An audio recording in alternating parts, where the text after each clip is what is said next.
What's up? Pokey Blood in the house. How we doing? I have about an hour before my next meeting at work, and I thought I would come on here and do my rankings. Kind of like keep the vibe going. Yeah, thanks Alfred for the music. Alfred's giving us some music. So I think a lot of this, one thing that I wanted to do as part of the Batman game project was to spend some time and discuss my Batman film ranking. I also want to do a Batman actor ranking too at some point, like the live action Batman performers. I mean, probably Kevin Conroy too in there, but I started doing some research and kind of gathering some thoughts, and it just became clear that it was too much to do in one video, to do movies and actors. So I'm just gonna stick with movies just for now. So I picked 14 movies, okay? And I was even kind of going back and forth on like what is considered a Batman movie. So I kind of want to start there. So my 14 movies are any movie in which Batman is the main character. And so I'm leaving out things like I don't know, like Suicide Squad, right? Where like Ben Affleck makes a cameo appearance, but like it's not actually a Batman movie, you know? So I'm leaving out things like that. And I kind of like identified it down to 14. And so I also am doing a definitive ranking. So you can see here on my screen, we're looking at 1 through 14. Let me even make this bigger here for us. Make it 175. There you go, that's perfect.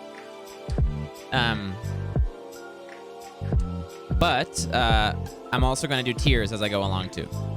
So let's get to it, right? I kind of have some notes, but like feel free to jump in if you're watching the VOD after the fact. Feel free to share your thoughts after the fact. I'm gonna drop the music just a tiny bit.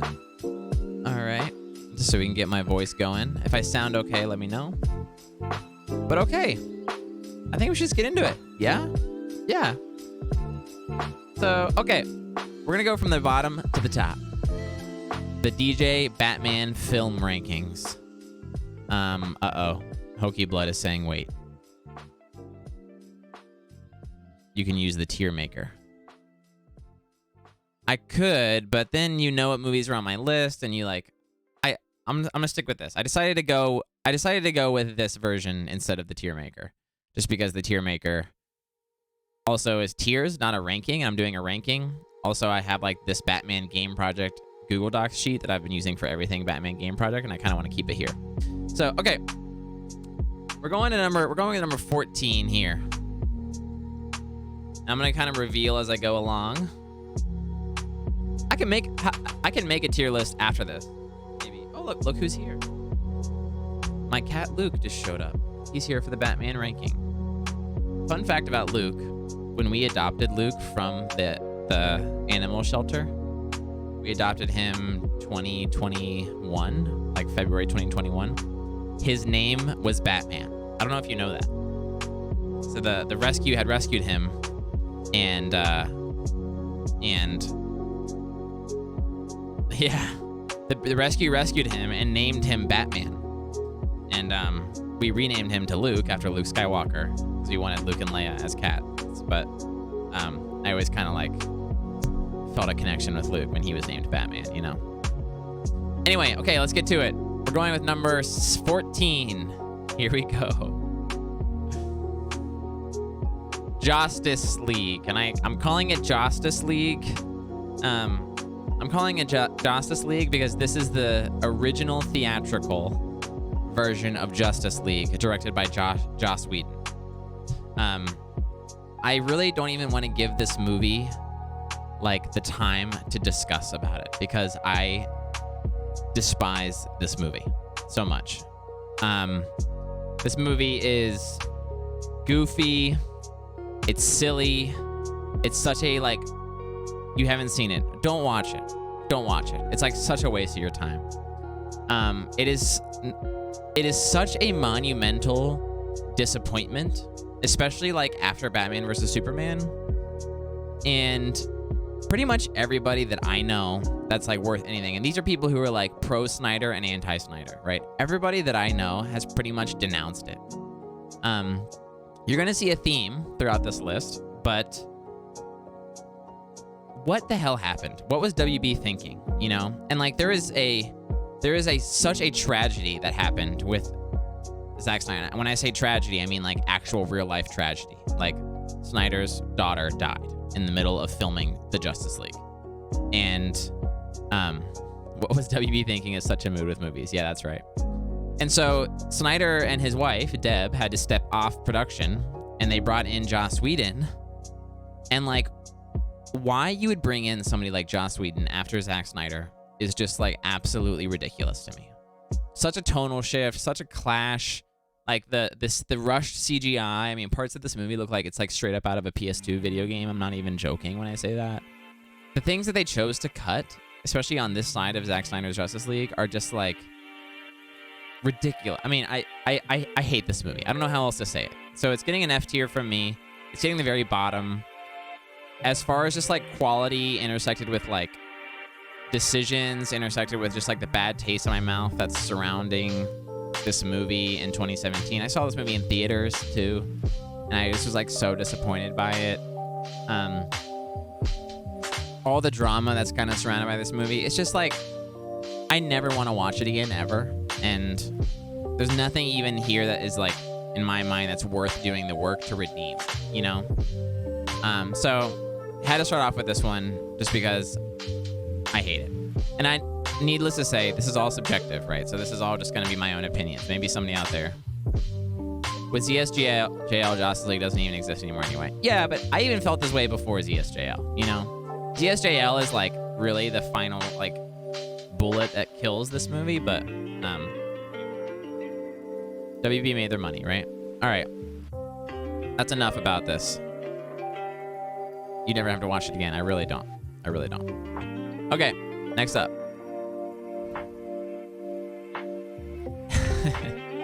You expected it. Batman and Robin. So, oh gosh. Like, what can I say about this movie that hasn't already been said? It's bad. It's super campy. No, these aren't tied for 14. These are rankings, but if we're doing tiers, they're tied, right? They're both F tier. But I am ranking these, right? So I am putting Batman and Robin above Justice League. I really am. But yeah, and that's actually the fact that you say you love this movie as a kid. That's what made me like go that this is not the worst Batman movie, because this movie as a kid, I freaking ate it up. You know, we're talking Uma Thurman. We're talking, I mean, George Clooney was like, we're talking Robin. I mean, the Robin character was so cool. What's the Robin actor's name? I can see him in my face. Is it like Chris something? Chris, who plays Robin?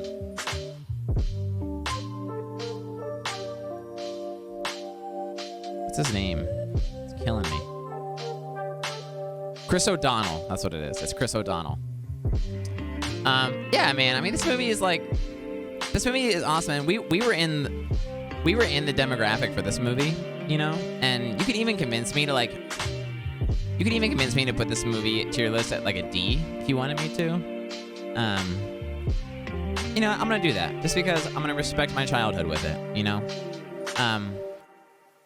Arnold Schwarzenegger as Mr. Freeze is bad. And the other thing about this movie, too, unlike Batman Forever, I think, which are little spoilers there for the rest of the tier list, but unlike Batman Forever, I think this one actually is really painful on a rewatch. I don't know when's the last time you rewatched this movie.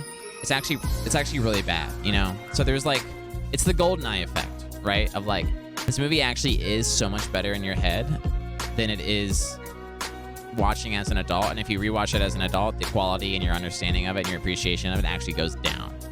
Yeah, it's bad. It's bad. I also just feel like that, you know, I mean, the reception of Batman Forever and then the direction that they took this movie after Batman Forever, it really did feel like it became like a parody of itself, in the sense that like everything here was like made to like produce toys, and everything was like made for the merchandising aspect, almost to the point of like we're not even trying to hide this anymore. That we're just like literally just trying to sell toys and like create things to sell. Which you can just like see right through it. Joel Schumacher has kind of come out later. I rewatched this movie recently. Joel Schumacher has kind of come out later and kind of said that like, yeah, this isn't what I wanted. This wasn't the most enjoyable like process to like watch this movie. George Clooney is like, I think he's the worst live action Batman that we've ever gotten. And he's a good actor too, so like that might be like the script as well. But like he just seems like he's half-assing it the whole time, and I don't like him as Bruce. So let me see if there's anything. If there's anything here, yeah, in my notes I say that I loved it as a kid. I say it's bad, but I'd be lying if I said I didn't love it. I watched this movie on loop. I watched it a lot, to be honest. And I did say, if I'm watching this with kids, I can kind of see myself appreciating that experience, you know? If you're trying to like sell yourself on this movie, I can sort of see this movie as like, in reality, this probably shapes your love of Batman subconscious. 100%. This one and Batman Forever were my two Batman movies growing up. Batman and Robin could be cast as a love letter to Batman 1966. You could see it that way, which is like a very, very generous reading. And like the classic TV show Batman, you could see it that way, but I think the quality's not even good enough for that. So, anyway, we're going up to number 12. Speaking of Batman 1966. All right. This is a tough one. I appreciate classic Batman. I haven't watched all of it, so I haven't watched the entire TV show. I've watched episodes here and there, and I've watched this movie maybe 2 or 3 times in my life. It's the lighter tone, it's the snappier tone. It's kind of like before Batman in the 80s, where Batman kind of got darker anyway. It's a campier tone. It's goofy. It's a fun time. I watched this movie this last summer, just like as a refresher for the Batman game project, and I actually found this movie hilarious, which is good.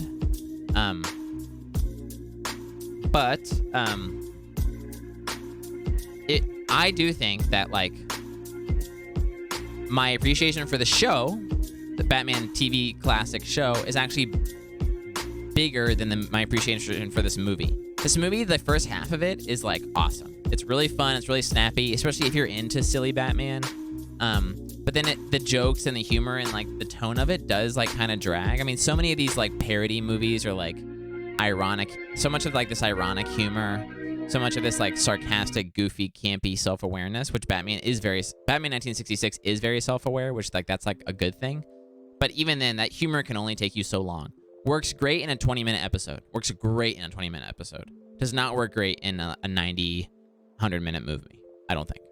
So even by the end, even me enjoying this movie for what it is, by the end, I'm all right, I'm done.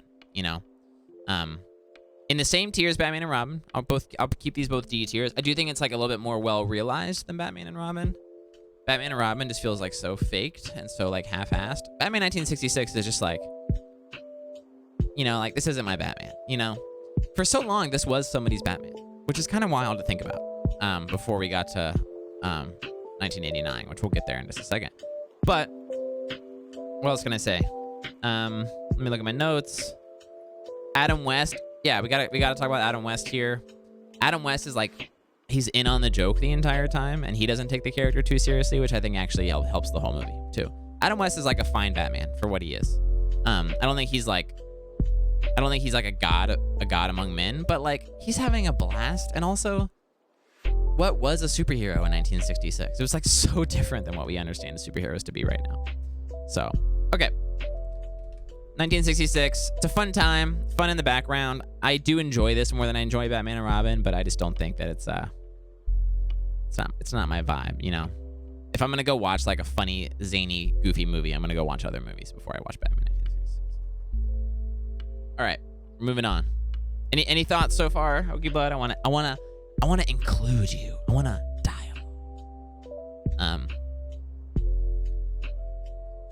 I'm gonna go on to number 11. I'm in agreement. All right. For now, you are. For now, you're in agreement. All right, number 11. We're going into tier C with the Lego Batman movie. Tier C. Now, the fact that we're already in tier C at number 11 on the list should tell you something. These are great movies from here on out. So I'm not saying that the Lego Batman movie is a bad movie. I think it's actually a pretty good movie. I loved this movie when it first came out. I saw it in theaters, and I was like, this is like one of the best Batman movies I've ever seen. I really thought that walking out. I think the understanding of the understanding of Batman that this movie shows is like so great. Really strong comprehension of the character, really strong understanding of who Batman is, the self-awareness of this all. This movie came out, when did this come out? 2017, I think. I dropped it. I have dropped this movie over time. So I think when I first saw it, I think my Letterboxd ranking was like 4.5 stars. I thought it was amazing. And probably over time, it's probably settled out to like a 3.5. And that's just because the Lego... Well, first of all, if I'm going to go back and watch a Lego movie, I'm going to go back and watch the Lego movie. That's the one that, like, I want to watch the most. Two, Lego Batman, the jokes and the humor just, like, really get old to me. And, like, really, really, really fun. Really fun the first time. But then rewatching it, I'm just like, all right, I get it. Like, that's how I feel watching this. Or like, I get the jokes. Like, can we move on? Can we get like a new vibe, a new energy going? So anyway, lots of love for Batman. I respect this movie. I think this movie is like a valuable addition to the Lego Batman canon. I think it's better than 1966. I think it's better than Batman and Robin. I think it's better than Justice League. All right. I think that's it for Lego Batman movie. I was having computer issues. What's up, Shellbell? All right, number 10. Number 10. We are in C tier still, I believe. Oh, we're going up to B tier. Okay, here's where things get interesting. All right. So here's where I'm gonna start separating from some fans, I think. Because with number 10 in B tier. Hey, in B tier. But number 10, I'm going Batman 1989. There are people out there that call this the best Batman movie ever made. There really are. And I love this movie. I think this movie friggin' rules, okay? This was my first ever Batman. I got this movie on VHS. I watched this movie a lot. I probably watched Batman and Robin first, but then it launched. I like graduated, so to speak, or like I matured into Batman 1989. So I watched a lot of Batman 1989, and this is kind of like where my understanding of the characters started getting under. What are you guys talking about here? Oh, okay. You guys can keep talking among yourselves. So Batman 1989. It's an important movie. I don't need to say that. I mean, this movie revolutionized Batman, our understanding of Batman. I mean, you can really broaden this out to like this movie changed the way that superhero movies were made, and it's changed the way that comic book movies were made. I mean, you really can make all those arguments, and I will stand by all those arguments. Tim Burton, like, love him or hate him. Yes, Batman 1989 may be why we have MCU. Tim Burton, love him or hate him, whether he's your cup of tea or not. I know he's like not a lot of people's tea. I like Tim Burton a lot. I like his like wacky. I love Danny Elfman. Danny Elfman is like so like Batman to me. I don't need to keep praising this movie. Here's where I think that like I sort of differ. Oh, let's talk about Michael Keaton too. Michael Keaton, I love his Bruce Wayne. I love it. Michael Keaton, I mean, this is kind of in the line. He's riding on the heels of just like what I've learned about cinema, what I've learned about film history. like Bruce Willis came in as an action star on Die Hard, right? And Bruce Willis is kind of like become this poster child for how the action star archetype changed from somebody like Schwarzenegger, from somebody like Stallone, who like just ruled the 80s. What's his name? Carl Weathers, right, from Predator. These guys just like ruled the 80s and defined what an action star was. And then you have somebody come along like Bruce Willis. Bruce Willis is smaller. He was a little skinnier. He had like a little bit of like a softer face. It's more of like a gentler masculine form than like a Schwarzenegger or like a Stallone would. Bruce Willis like doesn't take his shirt off in Die Hard 1, which is kind of like a big deal for when it comes to action movies, especially in the lights of the 80s. And so Michael Keaton, all this to say is Michael Keaton, I believe Die Hard came out in like 1988 or 87. Let me just confirm that because I need to have that memorized. 1988. Yep, I got it. Okay, so don't look at this. Don't look at this. Woo! Don't look at that. That was my rankings.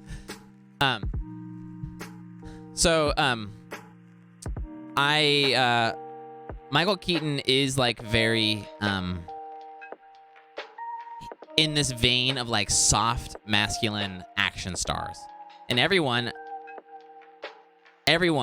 like this is pre-internet, okay? So when Michael Keaton was cast as Bruce Wayne Batman for 1989 Batman, there was a petition that went around pre-internet. It got 10,000 signatures of people boycotting Michael Keaton as Batman. So like all you people who want to blame rage on the internet and social media, it was always there. Nerds were always pissed off people, okay? Here's where I think I love Michael Keaton in this. Jack Nicholson, I don't need to say more about that. The way this changed Batman in general, but also superhero movies in general, I don't need to say more about that. I don't think that this story ages well, okay? It's still a B tier. I just don't think that the story ages well. So it's a little slower to me. The pacing is kind of wacky. Maybe just like the way the film has changed the way that I watch this. But anyway, still a B tier, right? There's not a day of the week that I wouldn't be down to watch this movie. So, okay, let me see here. I thought Nico doesn't watch movies. I remember the Reject Him Keaton. He really Nico used to watch movies. Hey, Nico watched. Guys, last night Nico and I watched 3.5 hours of ventriloquist dummy horror movies. So that's what we did last night. It got wacky, dude. I felt like I woke up from like another dimension or something. Okay, so Batman 1989, tier B, coming in at number 10. I love this movie. I actually think in many ways this movie, I'll say this movie influenced my taste in movies, right? It like changed my love for movies. I love this movie. So like, don't be distracted by the fact that it's number 10 on my list. I love this movie. Okay.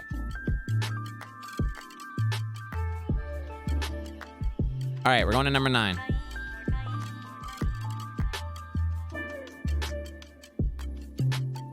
The Dark Knight Rises. I went back and forth on making this movie a B or a C, and I feel like it's like a B.5. So let me get my notes out on this movie real quick. Okay, so this movie, right? It's all about broken Bruce Wayne, right? It's kind of like the end of this arc that Nolan like kind of has casted for us. It's broken Bruce. I think this movie shoots for the stars.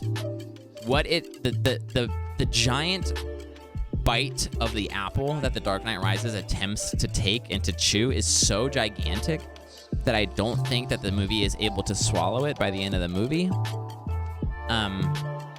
Let's talk about the things that I like. Tom Hardy's Bane is one of the best villains in live action Batman ever. I would put him right up there next to, like, probably in like the same tier as the Joker, to be honest. And we had never really gotten, I mean, talk about Bane in Batman and Robin, Bane was just like a big muscular buff dude that just like walked around. I think in the movie he's just like Bane. That's what he says in the whole movie. Bane, and he's like this dumb guy.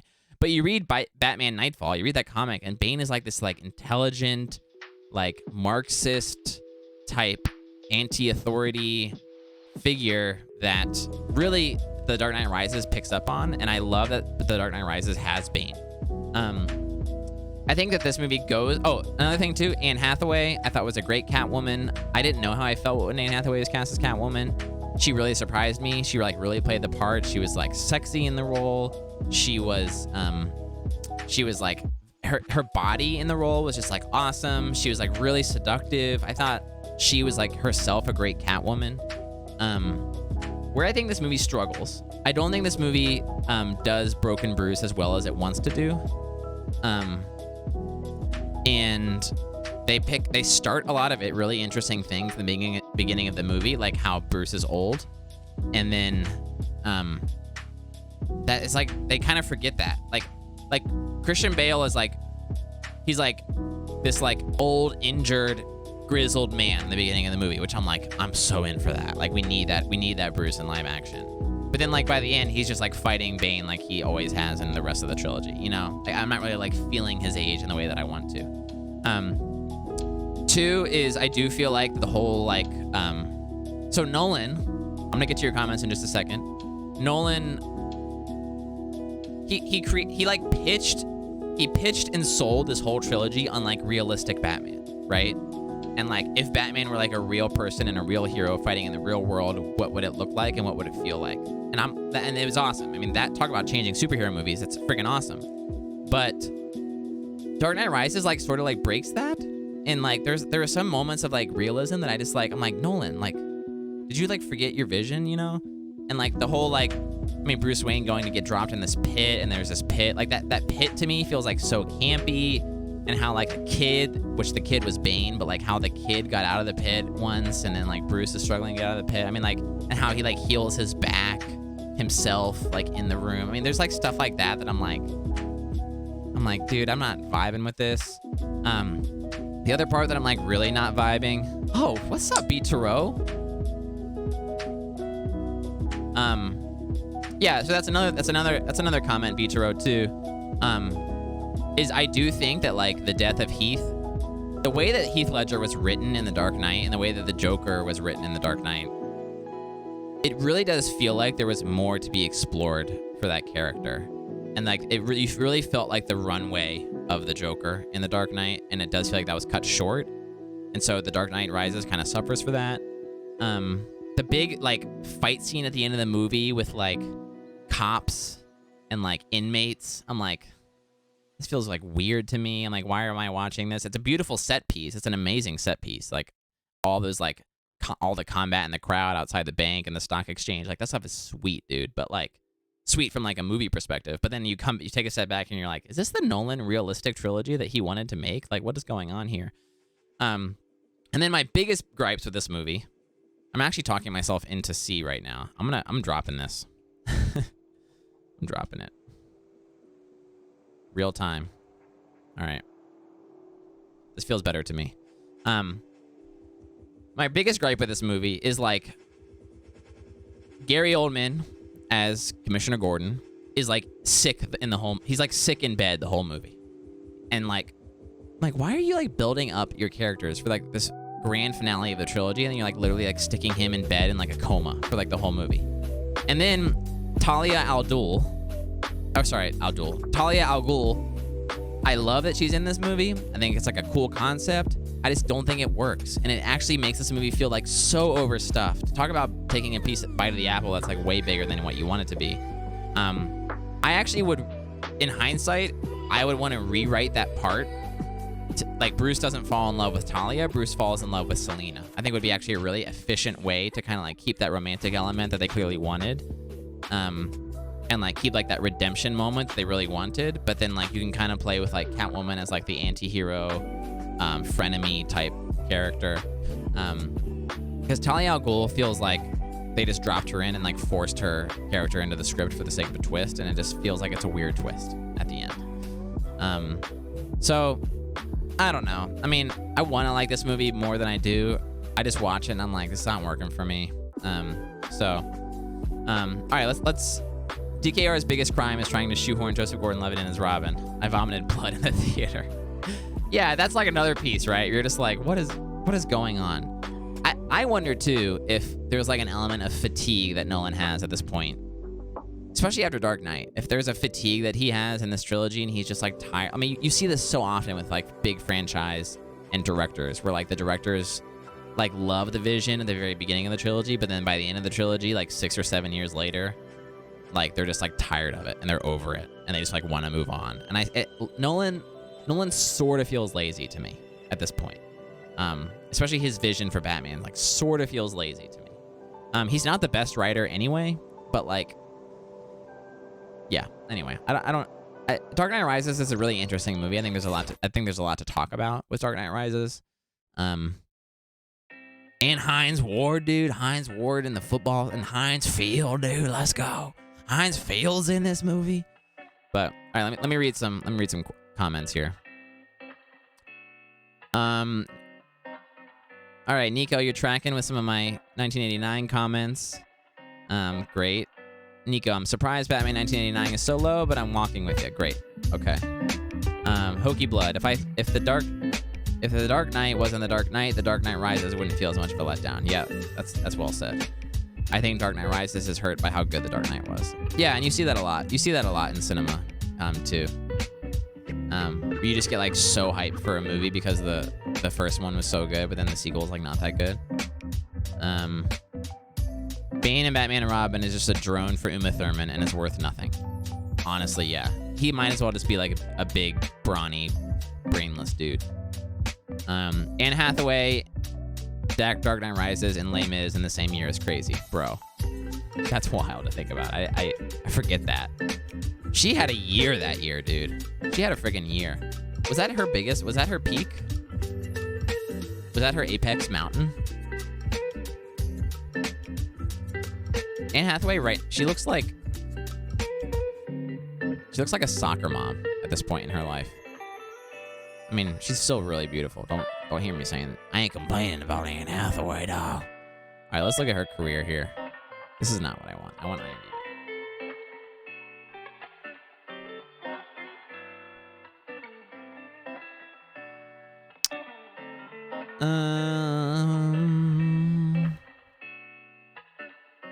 Dude, so many movies.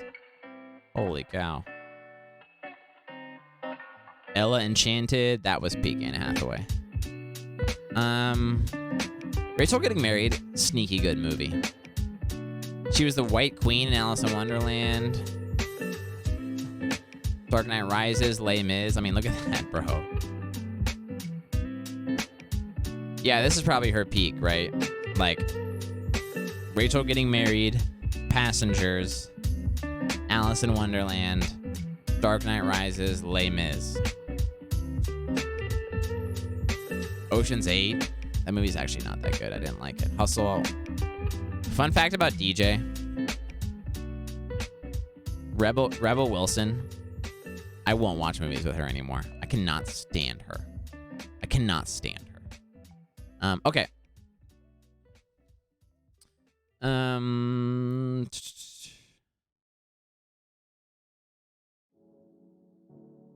Hokey Blood. Actually, it's no longer called Heinz Field. What's it called now? Anne Hathaway is 40. Of course, she looks like a soccer mom now. LOL. Yeah, that's fair. I remember her talking about filming DKR and then immediately shaving her hair for Les Mis. Acacia Field.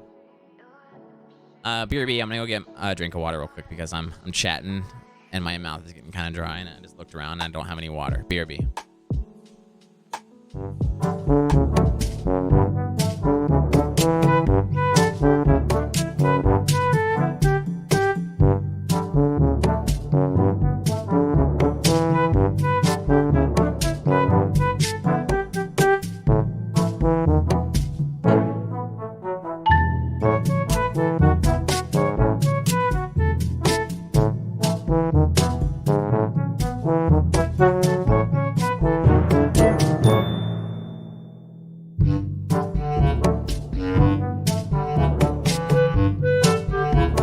All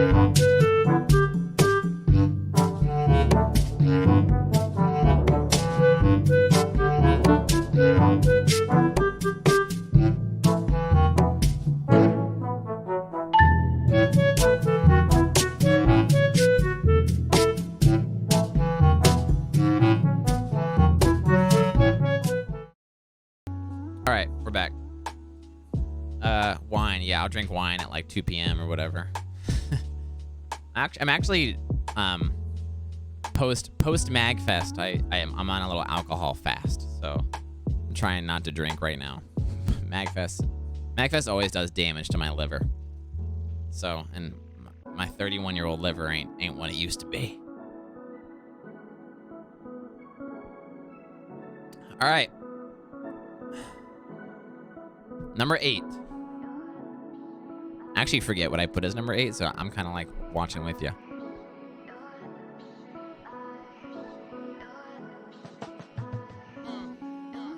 Batman Forever.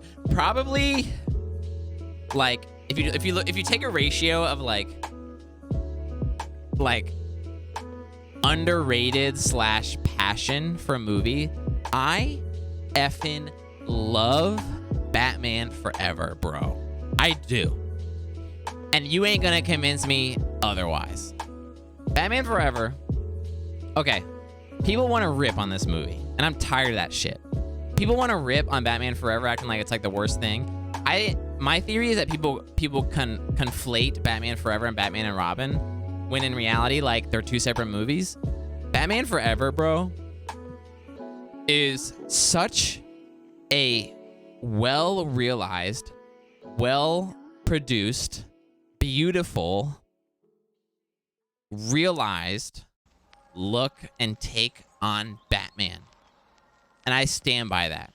Joel Schumacher takes, I mean, you can look at, this boy had a vision, okay? And this boy executed that vision.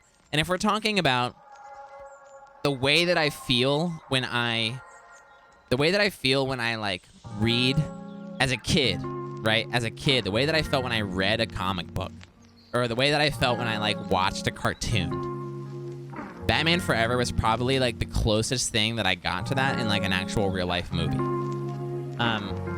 It's obviously like the better of the Schumacher movies. I mean, Batman and Robin sucks. Val Kilmer as Bruce Wayne, I think, is like interesting. It's clear that they're trying to take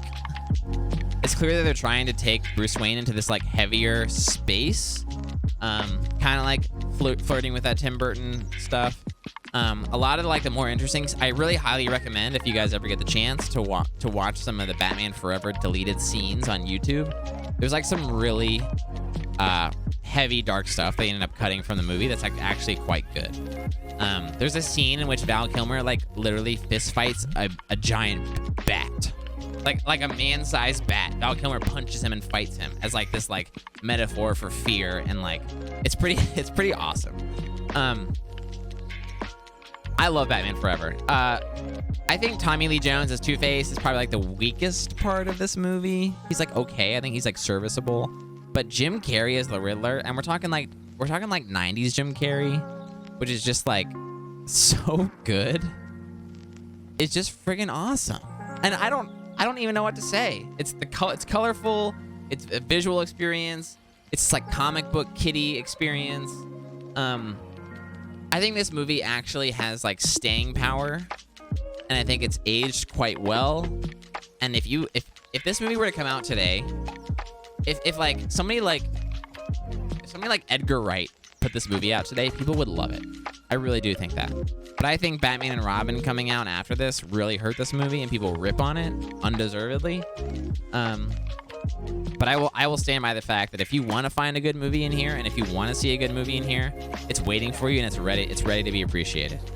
Batman Forever, highly recommend. Highly recommend. And it gave us the Batman Forever video game, which is built on the Mortal Kombat 2 engine. With Big Riddle. It gave us Big Riddle. All right. We're going to number 7. How long have I been streaming here? 40 minutes. Okay. Number 7, Batman Begins. We're in the A tier now. Batman Begins was, for the longest time, Batman Begins was my favorite Batman movie.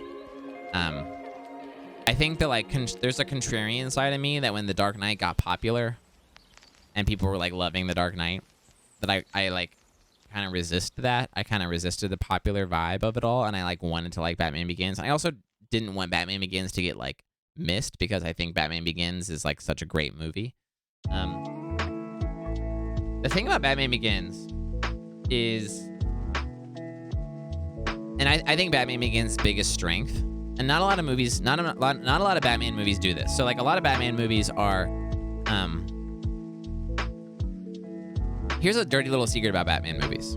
A lot of Batman movies are actually Batman villain movies, right? Like, where Bruce Wayne or Batman is the side character in his own movie.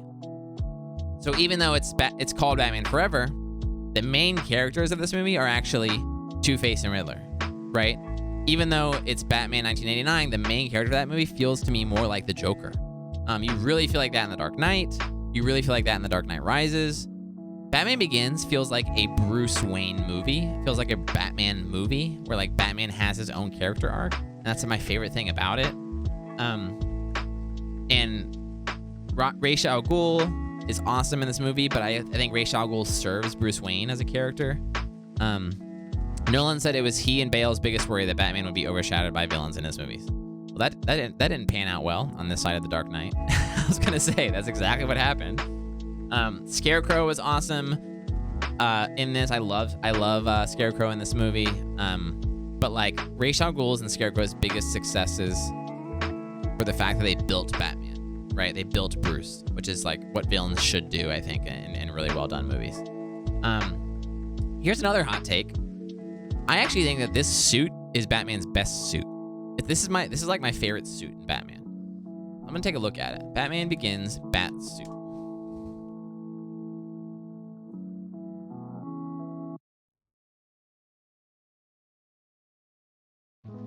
I love this suit.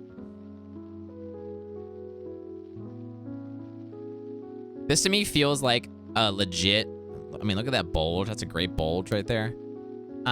It's slick, has like that ninja vibe. It doesn't, the Dark Knight suit is like a little too thin, like for me. It's like a little too motorcycle-y for me. But this suit feels awesome. Yeah.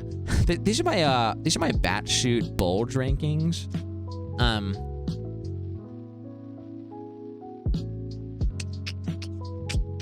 Look at this. This is a whole Reddit post about how Batman Begins Batsuit is underrated. Yeah, I agree too. It's a great suit.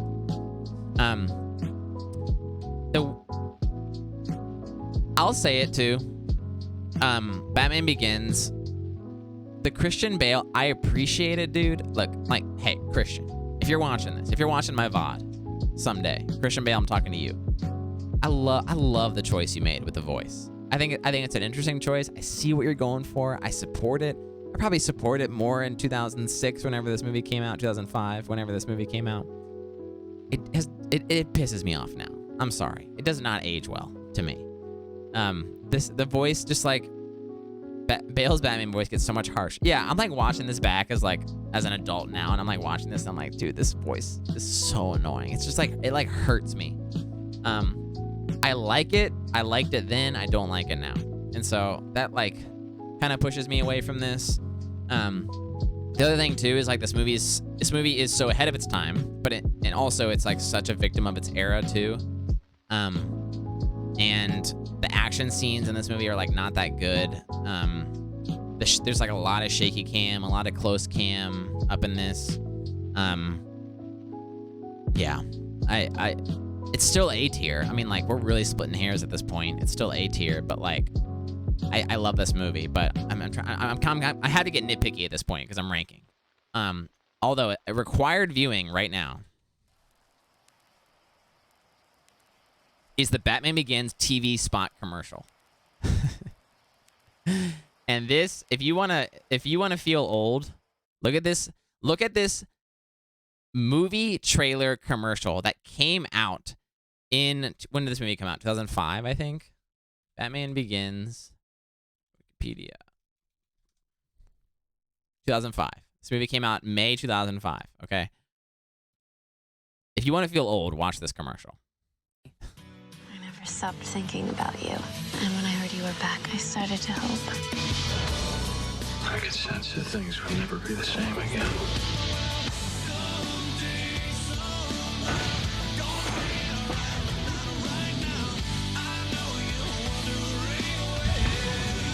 Comes the night. Stay with me.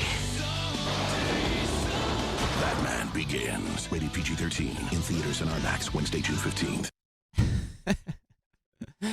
We got Someday by Nickelback. How the hell do we wind up like this? And why weren't we able to see the signs that Oh man, this is like the people that cut this commercial did not talk to Chris Nolan. I promise you that. What is this?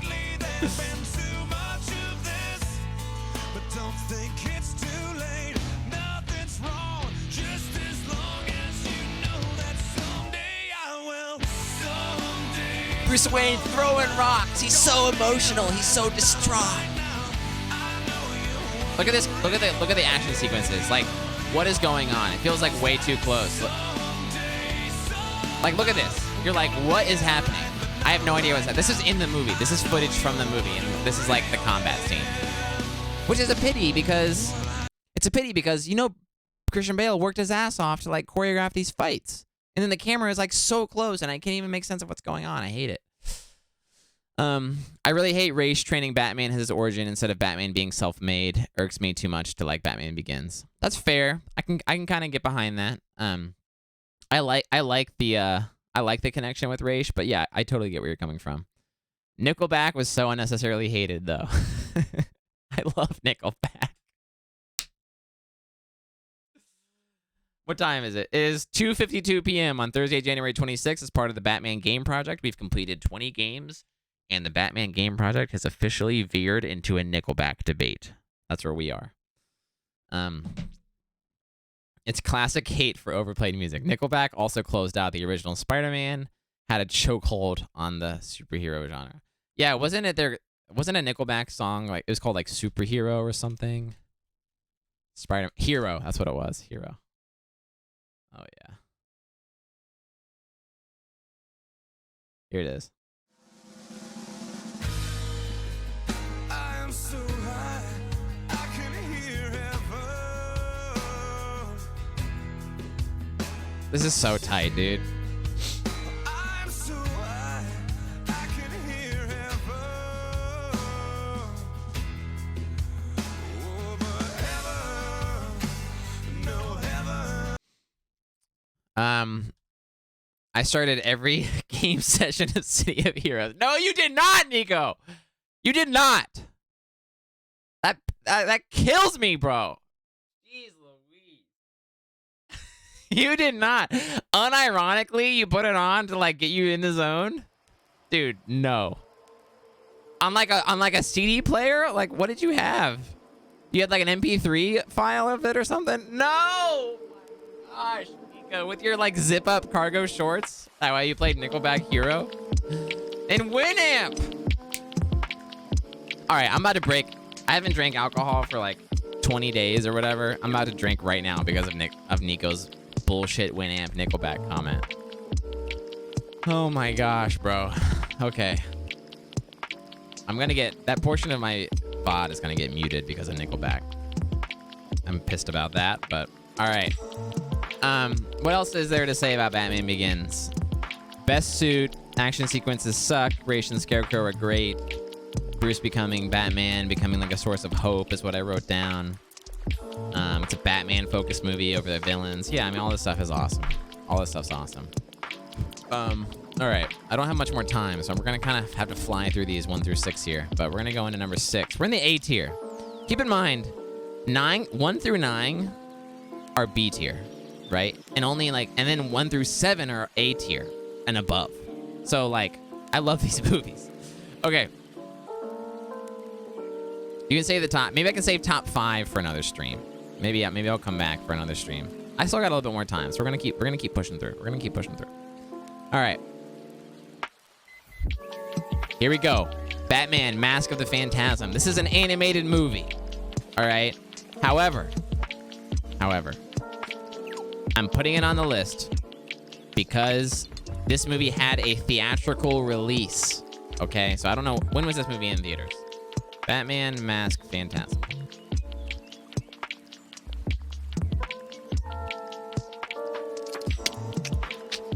Release date, Christmas Day 1993. So it kind of winter 1994, if you want to think about that. Yeah, this movie freaking is awesome, dude. I do rank this above Batman Begins. This is...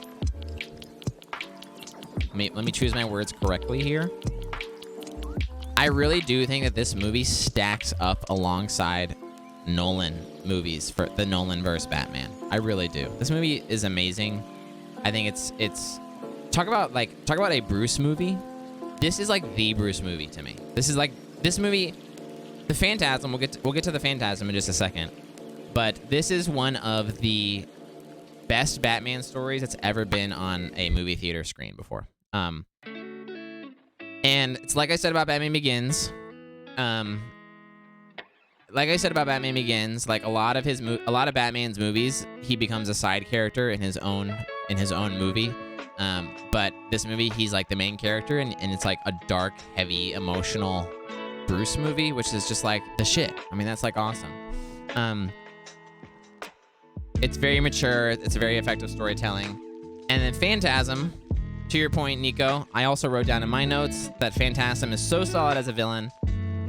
I love Phantasm as a villain. He'd be like a great like tabletop RPG pick for like a villain. I would love to bring him into like my own tabletop story sometime.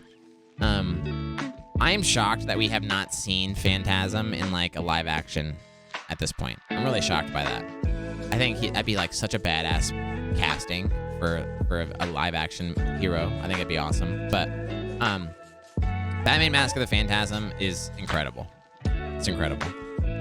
Don't sleep on this movie, and it got a theatrical release. And let me see how much money it made.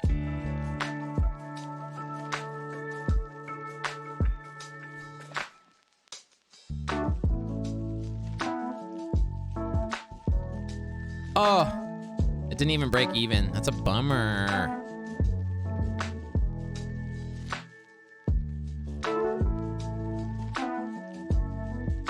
Such a bummer.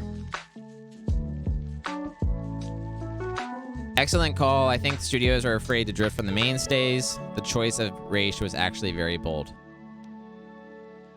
Yeah, that's a good point. I feel like by the time that they committed to Nolan, they sort of had to commit to whatever Nolan wanted to do. Yeah. Okay, I'm gonna move on just for the sake of time. We're going to number 5.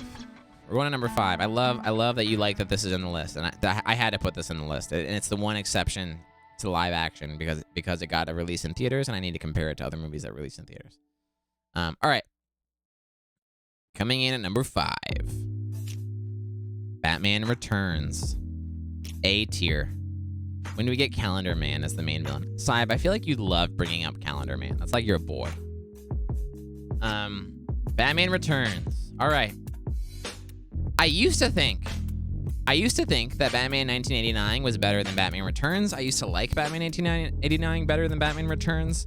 I do think as I've gotten older, I've sort of gotten like a little Joker fatigue, to be honest. Maybe I'm just like, the Hot Topic, edgy Heath Ledger Joker energy just like kind of like pushed me out of the Joker vibe. Hold on, let me just check one thing at work real quick.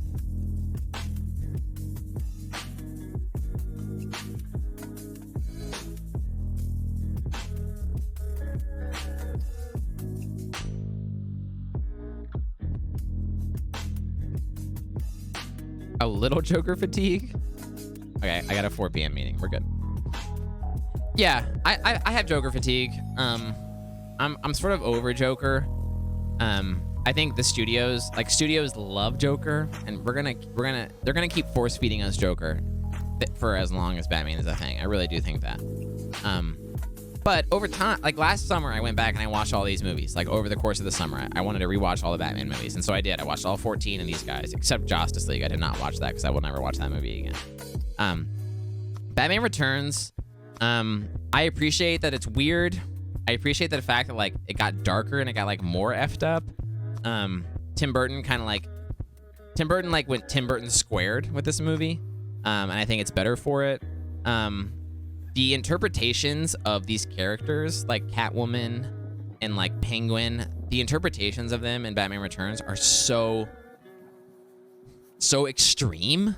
Like Penguin is just like an actual penguin with like a pointy nose and like pointy lips and like waddles, and then like Catwoman like licks herself and like it's just like freaking awesome. And the crazy thing is that like it all works. Like it really all works. I love like the winter setting and the Christmas setting. Shout out to Batman Arkham Origins. This is the one I watched this movie a lot as a kid. So 1989, Batman Returns, and then like Batman Forever and Batman and Robin. Those 4 movies were kind of like my Batman movies as a kid growing up. Batman Returns was always like the one that was like a little too scary for me, like a little too like dark for me. But as an adult, I've really grown into that. One thing that struck me about this movie, and I haven't really seen many people talk about this, but one thing that struck me about this movie this past summer was how much Tim Burton actually writes this movie as like a fairy tale or like a fable, or like with like very like, it almost feels like Alice in Wonderland-y a little bit. And so like Batman is this character going through like the sewers and fighting a penguin, you know, and like I like the whole, there's like the whole the mayor subplot too, which like we haven't really gotten the mayor plot in like a lot of Batman stories. It's just cool. Batman Returns is really cool. Michelle Pfeiffer is like beautiful in this movie. I think she's like my favorite Catwoman. And so Michael Keaton is definitely a side character in this movie, but the movie itself, like the vibe itself, feels like the main character of this movie. How you feel about Tim Burton is gonna decide where you put this on your own personal list. I like Tim Burton. I'm not like hella Tim Burton fan, but I like him enough to like respect him and enjoy him. But I'm not like getting Tim Burton tattoos, which, I mean, there are people that do that. So, all right, Batman Returns, number 5. Number 4, we're going right through it. Are we moving to S tier yet? Whoops. Here we are, S tier. We've officially moved over into S tier. All right, I'm putting the Batman 2022 as my number 4 Batman movie and an S tier movie from me. I saw this movie 3 times in theaters. I thought it was unreal. Number 4, baby. It's number 4 for me. It's number 4. Let me look at my notes real quick. This movie absolutely blew me away, and I think it realizes the animated series energy in like this really cool way, and it realizes the noir detective energy in a really cool way. When I first saw it, I loved it. I was really worried about a rewatch. A, this movie is like so long. B, noir movies and detective movies are kind of hard on rewatches, because you know the story. Like it kind of almost feels like a chore when you're rewatching a detective movie, because you like have to go through all the clues again and stuff. This movie, the pacing to me just like flies. It melts away, especially in the theater. I saw it 3 times in theaters. I was like that guy, like texting his friends, being like, "Hey, have you seen Batman yet? Like, can I go with you?" I just wanted more excuses to watch it. To date, I've only seen, the most amount of times I've seen a movie in theaters are 3 times, and I've seen 2 movies in theaters 3 times each. Batman 2022 and The Dark Knight. I watched both of those movies 3 times in theaters. I've never hit 4. I've never seen a movie 4 times in theaters. Well said, Beachero. It's the best on-screen Gotham. The Gotham in Batman 2022 is like awesome. I think the rewatches in this movie don't slog. I think they're really, really rewarding. I discover something new every single time. Gotham and the way that they like the visuals of Gotham, but then more importantly, like the way that they kind of like let you feel the layers of corruption and like hopelessness and like the bureaucracy of it all like feels really, really rewarding and really awesome. The stylistic, I think the Batmobile is just like, I think it's my favorite Batmobile. I really do. That whole Batmobile sequence with Penguin. I mean, bro, Penguin in this movie is awesome. And now the greatest strength of this movie that I think is like actually its greatest strength and why I like it so much is because it leaves us in a place where there's so much potential of where to go. You know, like I am not done at all with like the Reeves verse of Batman. I am not done at all. I cannot wait to see where they go with this. I mean, they've talked about, I don't know where Warner Brothers is at with all this because Warner Brothers is just like a dumpster fire at the moment. But like, I know there's been rumors about the Gotham PD show. I know there's been rumors about like an Arkham Asylum show. I know there's been rumors about like, a Penguin show. And so this is just like such a launch pad into other things. We'll see where the legacy of this movie goes as like the remainder of Reeves' trilogy comes out. But Robert Pattinson kills it. I mean, his Bruce feels like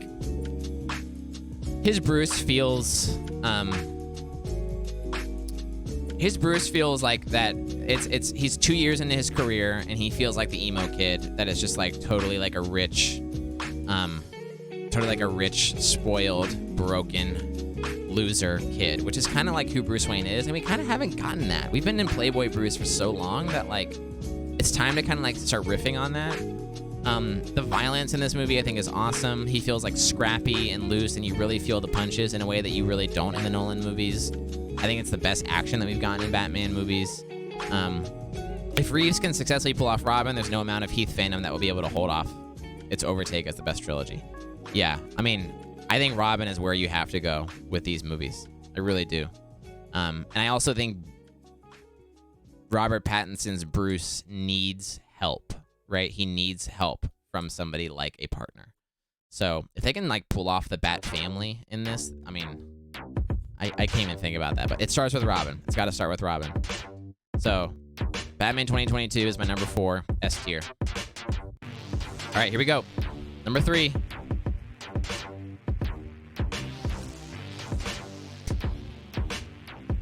CSJ.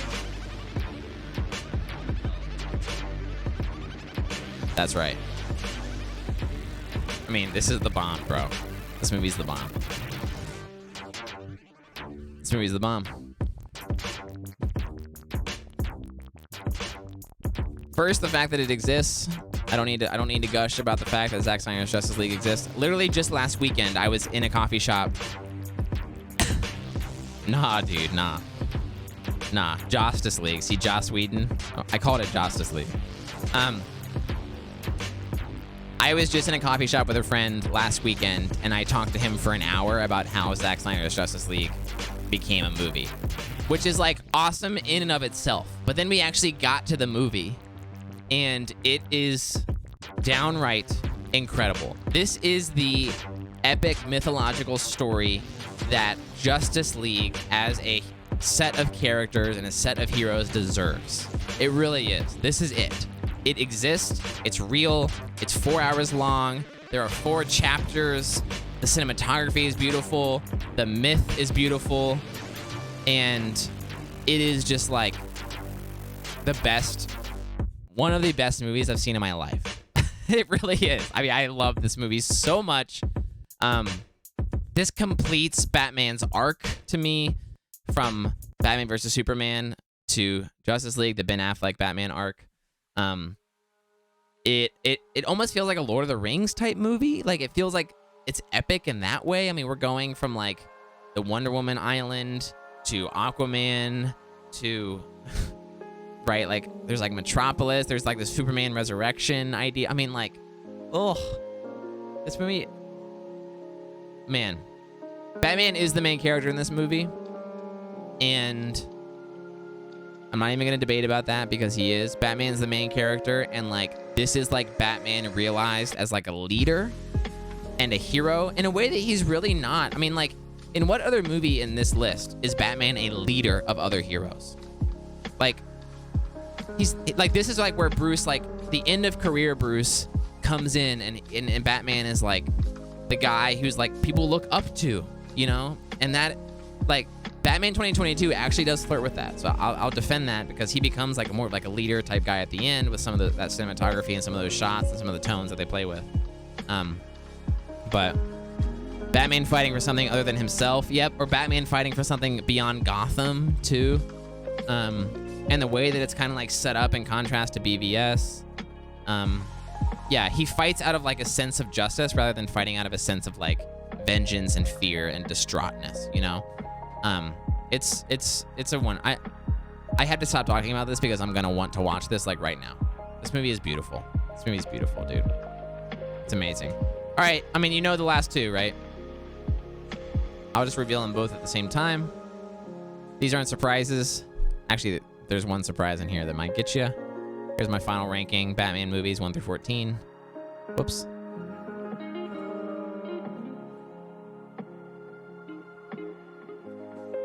Here's my ranking.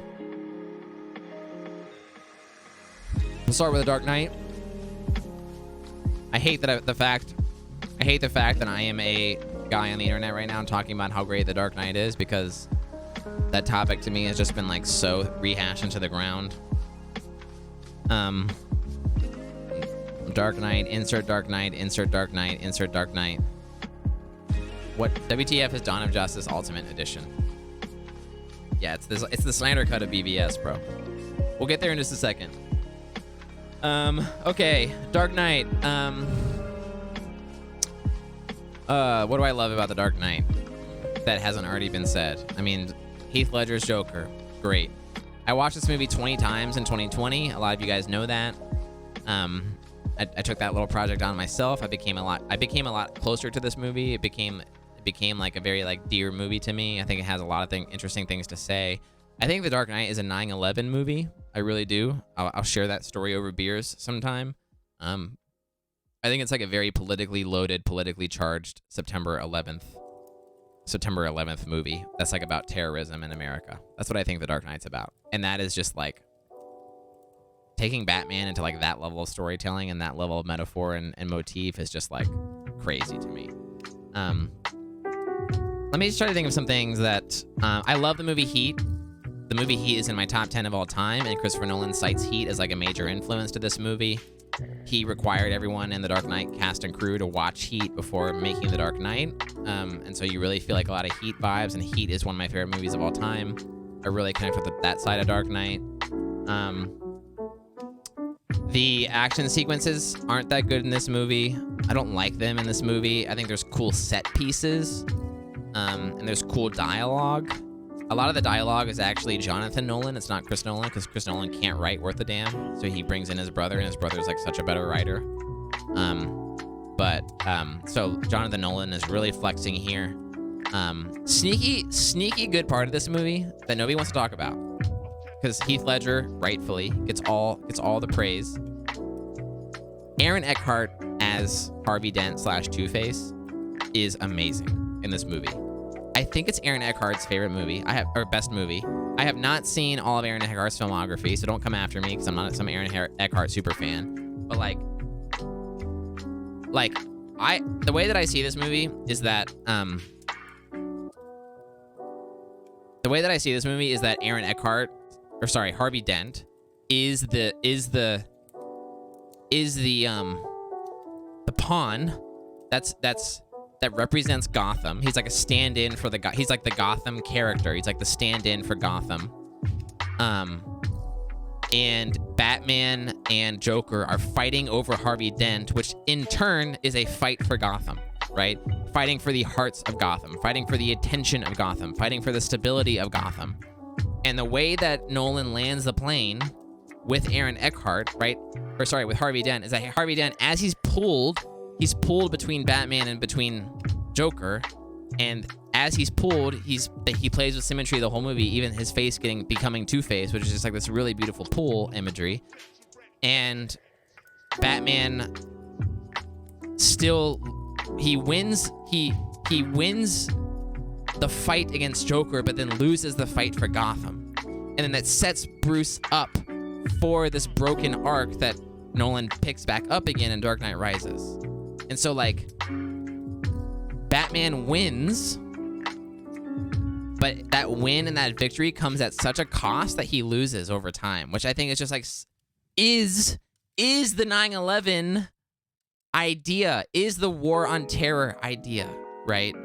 That, like, we win, we fight for the good cause, but in reality, we all lose because of that fight. I can write essays on this movie.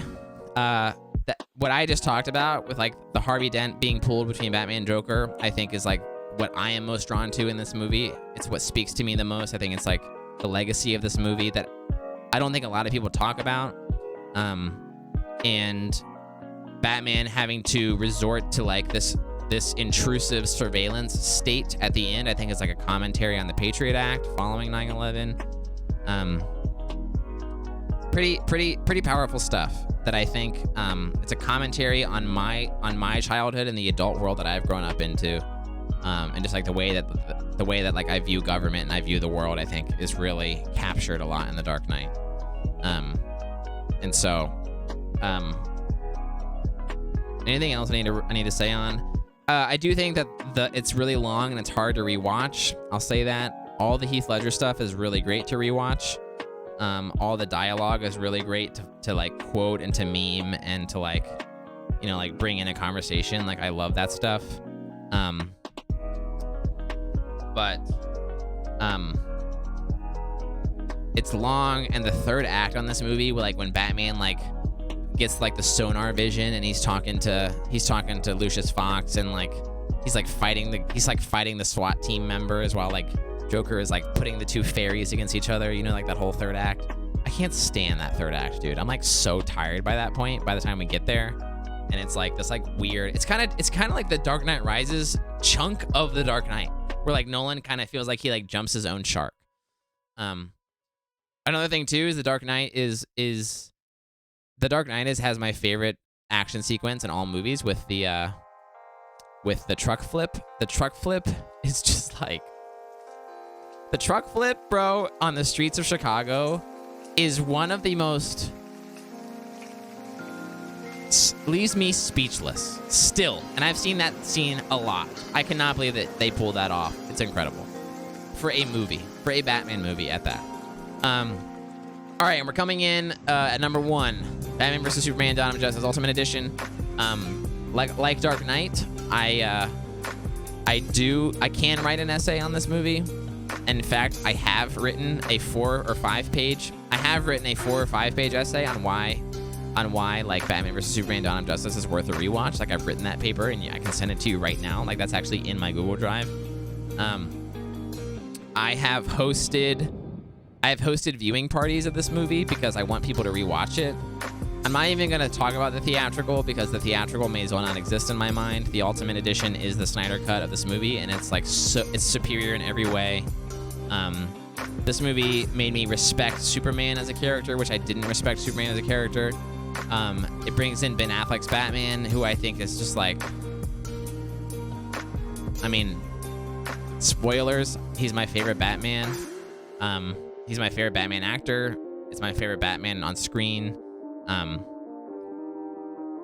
think here's my main idea that I'll kind of like leave this list with. Let me pull up my notes here.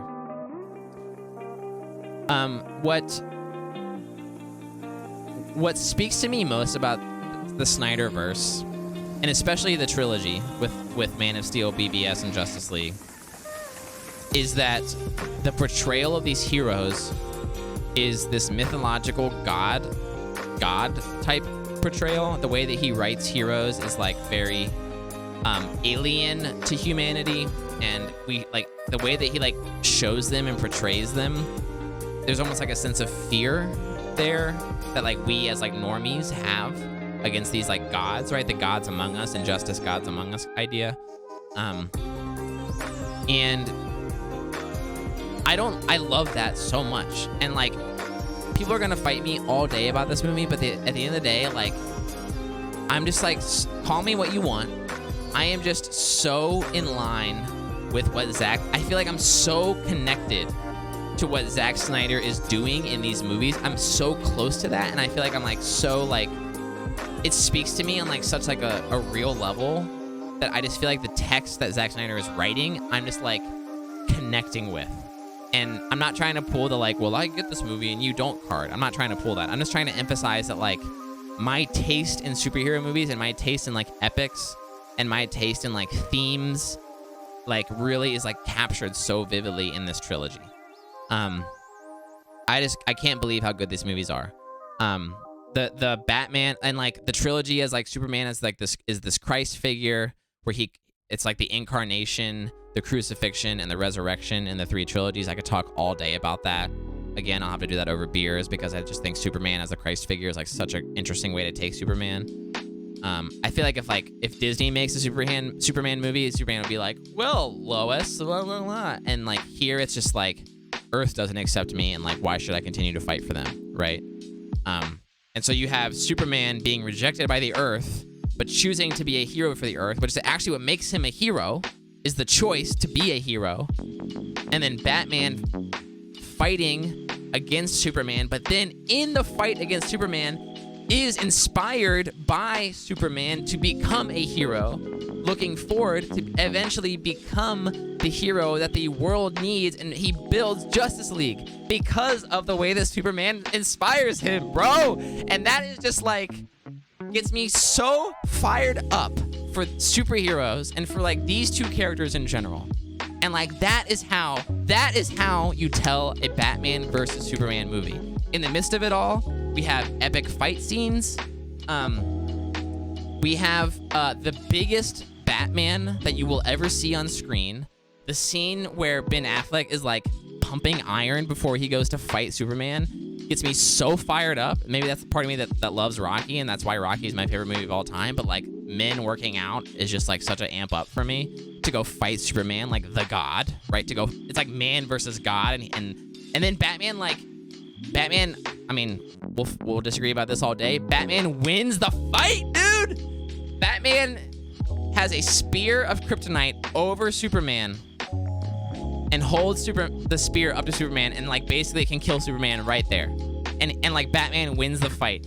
The scene where Superman and Batman are fighting and Batman takes a sink off the wall and slams the sink onto Superman's back is just like so fire. The scene where Batman is punching Superman's face because Superman is weakened to the kryptonite, and then Superman like straightens his face back out, and then the sound effect is Batman punching steel because Superman is the man of steel, is just like such an amazing movie moment. And then the I have to settle down because this movie amps me up so much.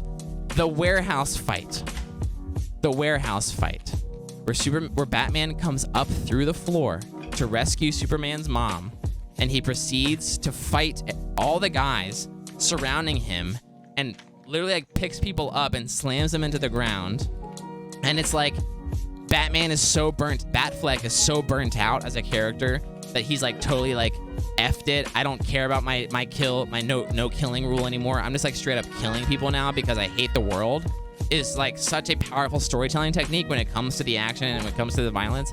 But the warehouse fight in Batman vs. Superman, where Batman is fighting the goons, is the best Batman fight scene that has ever been on cinema, and I will die and I will take that to my grave unless we get something better. But I really will. That is my favorite Batman fight scene in cinema.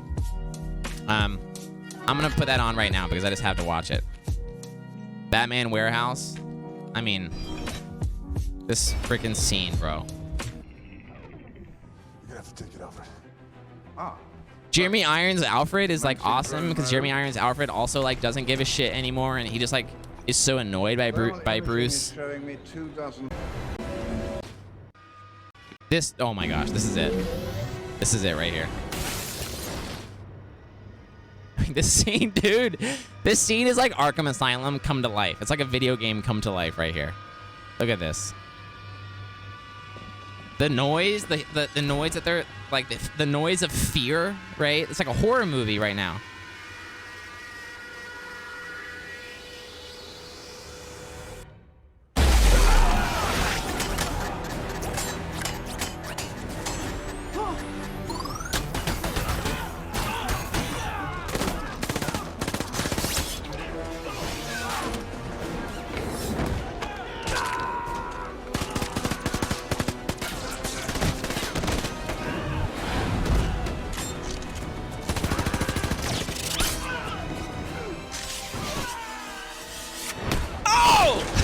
Dude, that was just such a good moment.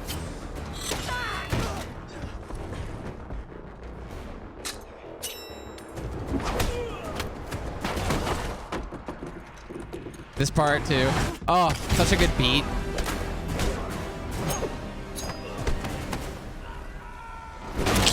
Woohoo! The choke slam and oh.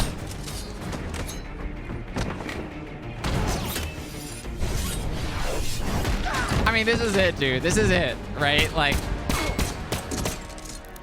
you're not gonna tell me that this isn't the best Batman movie. You're just not. Sorry, the best Batman fight scene. You're just not gonna tell me that. This is Arkham Asylum, right? This is the Arkham Asylum combat.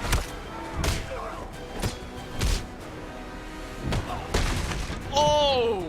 And that ending with the... Look at this. Look at this.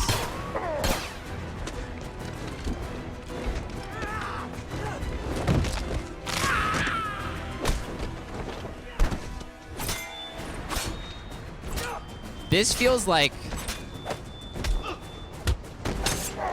the stab. Oh my gosh.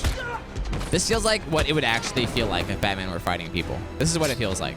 You feel every punch in this movie. Look at this. Straight up stabs a dude.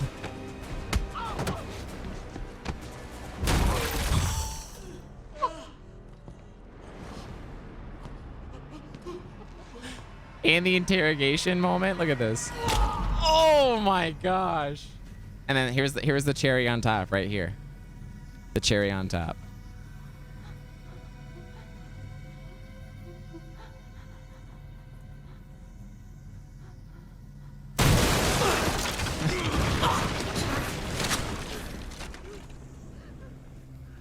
You're just drop it. You're just, I mean, that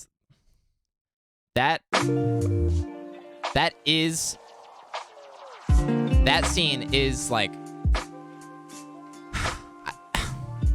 the fact that people trashed this movie when it came out, I lost like so much faith in like nerddom and in humanity that day. I really did. Ben Affleck feels like you're watching Batman. I really agree. I really agree. Christian Bale's Batman is like fine and serviceable, and it takes a certain quality of an actor to carry a trilogy, and Christian Bale does that. I'm not taking anything away from Christian Bale, but like Ben Affleck did so much with so little, and his vision with Snyder and what Ben Affleck is able to do from beginning to end with Batman in that arc, from BVS to Justice League in 2 movies, is just like it's as good as it gets. It's as good as it gets. A few other notes. I love Lex Luthor in this movie. A lot of people don't. I think that's how you feel about Jesse Eisenberg's Lex Luthor is gonna drive where you put this movie on your list. Lex Luthor, like Jesse Eisenberg, really works for me in this movie. That's kind of like a minority opinion, I think, but just being real, I love his Lex Luthor. I do despise his, like, yeah, a lot of people do, and like that's not the craziest opinion. I think I acknowledge that I'm probably in the minority with that. I love his Lex Luthor. That scene where when it's Lex, Bruce, and Clark Kent like all in a triangle at the gala. I mean, that is like DC Comics to me, is like that moment. We didn't deserve this movie, and yet this movie is still out there, and yet this movie still exists, and I cannot believe that the world trashed this movie, because I just can't believe that the world trashed this movie. I just can't. I'm still like recovering from that.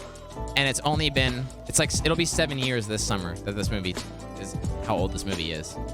And like, I'm like, why? Like, this is what you guys trash? Like, this is the movie that you guys want to trash? When the guy blows himself up at the Senate hearing or whatever it is, and Superman is unscathed and crying, that is one of the best scenes in any superhero movie ever. Dude, tell me about it, bro. Tell me about it.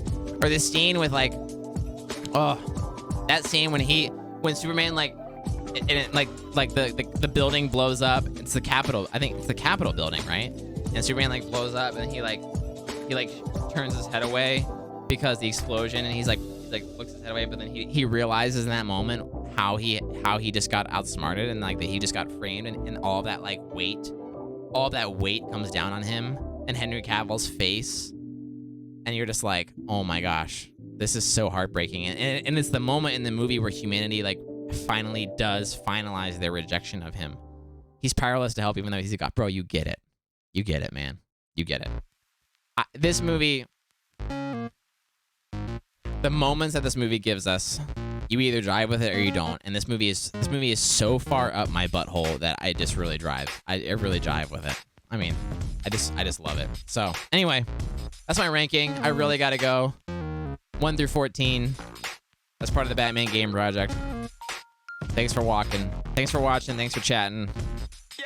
And I'm gonna go rewatch Batman vs Superman soon, because that's just what you do when you talk about it. Bye.